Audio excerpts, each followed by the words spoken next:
হাদিসের বিভিন্ন স্থানে শ্রমিকের অধিকারের সম্পর্কে কিন্তু বিভিন্ন ধরনের নির্দেশনা আল্লাহ পাক আমাদেরকে দিয়েছেন। রাসূল সাল্লাল্লাহু আলাইহি সাল্লাম তার বিদায় হজের ভাষণে পর্যন্ত একাধিকবার আমাদের অধীনে যারা কাজ করে তাদের অধিকারের বিষয়ে আমাদেরকে নিশ্চিত থাকার জন্য, তাদের হক যথাযথভাবে আদায় করার জন্য আমাদের নির্দেশনা দিয়েছেন।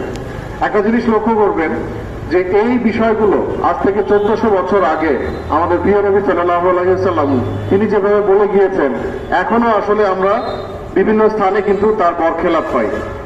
আমাদের শ্রমিক বলতে আসলে আমরা কতটুকুকে সংজ্ঞায়িত করি, এখানে একটা সবচেয়ে বড় গ্যাপ আছে।